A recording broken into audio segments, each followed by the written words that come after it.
Hello and welcome. You're watching Head to Head on uatv, and I'm Analyst. Let me start this program with a quotation by Guy Verhofstadt, Belgian politician and chief Brexit representative for the European Parliament. Europe needs a collective defense strategy to counter Russia. We need to stand together against Putin. If we don't, he will become emboldened in his war with our liberal democracies. The latest accomplishment of Mr. Putin was to win the presidential race. Once again, we want to discuss this now with political analyst Kateryna Odarchenko. Hello, and thank you for being with us today. Mr. Odarchenko, so Vladimir Putin is for the first time the president or emperor of the Russian Federation, and it's worth asking about the whole electoral procedure. How did it go? It was very important to increase turnout in Russia because Putin and his administration wanted to show to all over the world that turnout is quite high, that for people important to show their voice, and that Mr. Grudinin and Mr. Zhirinovsky and others, they also can represent their political force in Russia. So it's tolerant country, and elections were free and fair, and so on and so forth. And there is some kind of democracy. And it's very important that Mr. Khodorkovsky, Mr. Nemtsov, they have had chance to be president of Russia because they have had right image, and that's why Khodorkovsky not in Russia, and that's why it's a pity, but Mr. Nemtsov not with us at all. And it's understandable that all left political forces and people who take part in these elections from left wing. So it's Zhirinovsky, it's also Mr. Suraikin. It's very interesting to look through political ads from Suraikin. He said that I am really a Stalin-type president. Oh my God. So I am for Soviet Union period, and I am for all social guarantees for people. And so rooting on, so for forth. dictatorship. And he represents Yas. So he said that I'm Tovarish Suraikin, and I'm for Soviet Union period nowadays. And Mr. Grudinin, he also represents business, but left-wing business. So he said that my business is social business, and I give all medical service and so on and so forth for people in they do agriculture business in Russia, and he got the second place on this presidential election. And it's understandable that Mrs. Sobchak, she is also interested in like opposite political force, but for all voters, it's only media star, so she is person from celebrity, but not. She was a bit hard. And it's very interesting to look through political management tools which they use to show big turnout. So, for example, they give bribes on pool station. They give cars for people from different government business to came to elections. These violations so happened actually during these present elections. And you can see all these details, for example, in Nastoящее время reports, so it's a TV channel, in Дождь reports, and I also have some conversation with liberal political managers who work in Russia, who mostly work with Western companies in their political communication and lobbying purposes, and they really prove that bribes and admin pressure and other details were really true in Russian elections, and all these details you can see, for example, in villages, in small cities, and the most important things, how they can do falsification in Russia, and it's important to know all over the world. They change laws, election laws, and they said that, okay, if you, for example, have documents that you live in Kazan, in Tatarstan, but now in the region of Russia. Yeah, in the region of Russia. But now you wanna to vote in some little village, for example, Ivankovo. So in last period, you must go to Kazan, take some documents there, and came to new poll station. Now you need only one document, your passport, to came to new poll station and to say that, oh, now I live in this little village, or now I live in Moscow, and I wanted to vote here. So you understand that you can falsificate all election process, for example, to show that some people don't live in their original city, but now they live in other place. And it's very important to understand how they can improve turnout and how they can to show to all Russian community inside and outside that Putin had more support than the rest of the candidates. Yeah. Well, OSCE observers also noticed a lot of gross violations in these elections, but how would you evaluate the reaction of international community to the elections? You know, they had many observers of these elections, and of course Russia Today said that it were free and fair elections, and all over the world leaders understand that they can't work without Russia, for example, in energy sector. If you remember, they're kind of dependent. Yeah, if you remember, for example, laws in European Parliament, which were devoted to 2% of Russian capital and Russian business in energy sector. All Russia invests in legal way to lobbying companies to two aspects. First aspect, it's 33 points of Russian business can be in energy sector.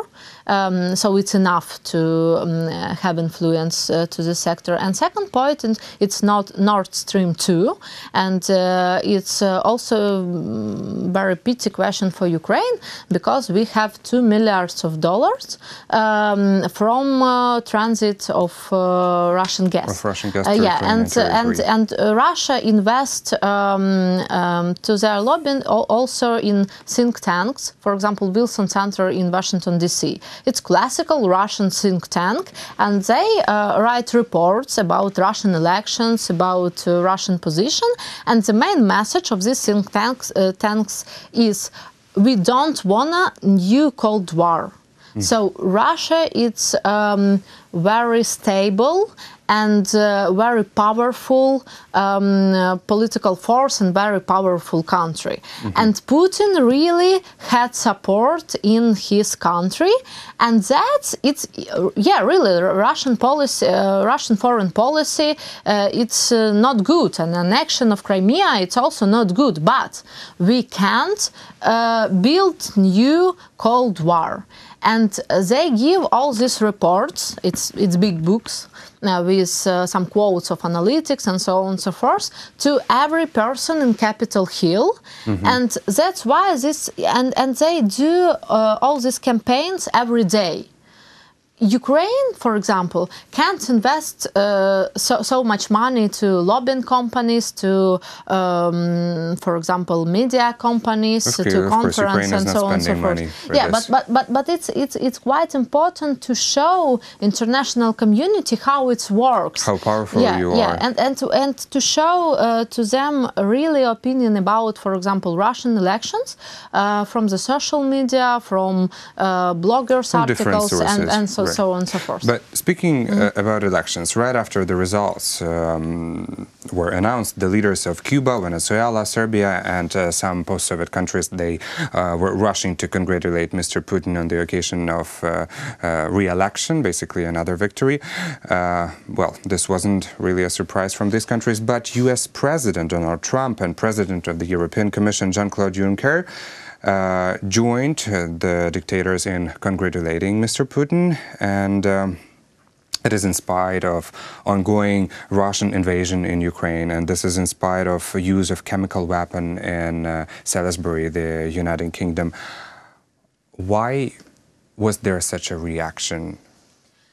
You know, now we can't fight with Russian inner policy. All democracy countries don't support election in Crimea, and it's understandable. But they can't not prove elections all over Russia, because formally it's were free and fair, because all international missions said that, okay, it's were quite free and fair. And if you, through by policy, for example, in Kazakhstan, it's also territory of Russia, and maybe you know some name of Mr. Nazarbayev, they also have not free and fair elections and some type of authoritarian power. And, yeah, but is it worth of congratulating? I mean, that democratic world, should they congratulate the dictator who won again the elections in his country, who is basically attacking not only Ukraine, but also taking part in many conflicts in the world? I know that in ethical point of view it's not right, but in pragmatic point of view, when Europe needs energy, oil and gas from Russia, when Europe and Western countries also wanted to take money from Russia. For example, if you see through all investment to Great Britain, in first 10 points, it will be invested from Russia. And if you buy, for example, export from Ukraine and import from Ukraine, it will be also Russia in the top positions. So I think that real sanctions can be useful only in Iran type, when United States and all communities of democracy countries stop SWIFT banking operations. Banking operations in Iran, and they don't want to buy gas and oil from Iran, and it will collapse for economy of Iran, and that's why people do revolution, and people don't support policy of country, and it stop nuclear opportunities for Iran. Only that type of sanctions can work in would be efficient world. In the case of Russia. But now it's personally sanctions to some persons from Russia, very scandal persons, and it doesn't work because, for example, we, Georgia, Syria, and other countries where Russia make hybrid war, must be very strong in the economy point to show that, okay, our European friends, it's very interesting to work with Ukraine. It's pragmatic interesting to work with Ukraine. And now, because now Russia have also new communities, for example, BRICS community, it's economical community, and they built their foreign policy in their way. And we must understand that it's long process to work also in Russia to show for voters that Putin variant, it's not right variant for them. Well, of course, this is that would be a hard thing to implement. But also, I would like to point out that some European parliamentarians they do emphasize that Russia is becoming the main international, so to say, threat. And British Foreign Affairs Minister is basically saying that Putin would be the one who ordered the attempted assassination of ex-double spy, and Theresa May, the British Prime Minister, plans to persuade European Union leaders to expel Russian diplomats, and Poland seems to very much support this strategy. In your opinion, what countries might join this, and could we expect strengthening of the sanctions imposed on Russia? Yeah, it's a very important scandal, and if you remember doping scandal before Olympic Games, it's also were about Russian types of work in sports sector, and also some persons were killed by Russia because they have evidence against Russia in this doping scandal, and it was the same situation. But in Russia, Putin said that it's a game against our sport community and against Russia. And now also they said in Russia that it's new point of Western leaders to do pressure for Russia.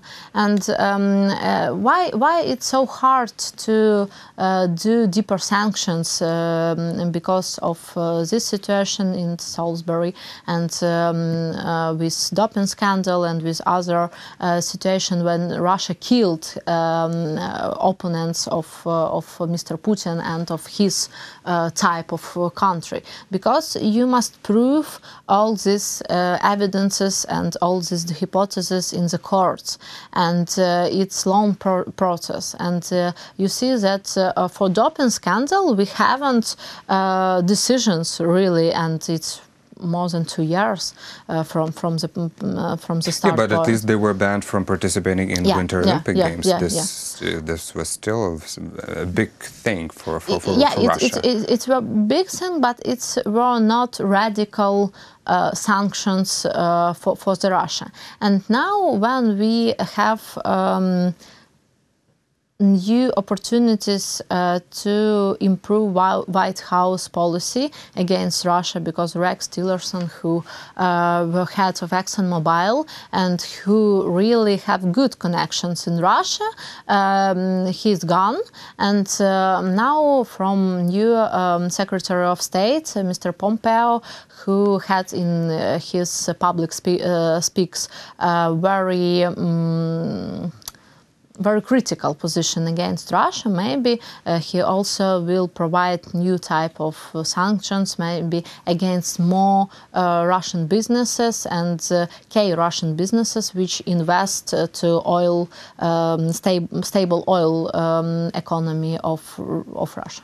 Well, just to conclude, because we are running now out of time already, so what you mean is that it is highly likely we shouldn't expect strengthening of sanctions imposed on Russia in the nearest future? I think that it's new period, very interesting period of forming new type of policy of Putin, because Putin, it's institution of government strategies, and in a new world where Putin has critical position in Syria, in Ukraine, in Georgia, in Turkey also, he needs to reform himself as institution, and maybe to be more flexible and to reform his type of policies of cruel policy really. So that's why it's interesting to through all meetings with global diplomacy world, and it's will be very interesting to see meetings, for example, with new Secretary of State or with Mr. Trump and Putin, and also reaction of world to meeting in Southern Korea with Southern Korea leaders, because it's the same type of policy, not originally same, but the same in their type, and that's why I think that 1 year we need to see how world can change and with new type of Russia, or not new type of Russia. Well, thank you so much for this conclusion and conversation. Thank you. That was Kateryna Odarchenko, political analyst. Thank you for watching Head to Head and stay tuned to UATV.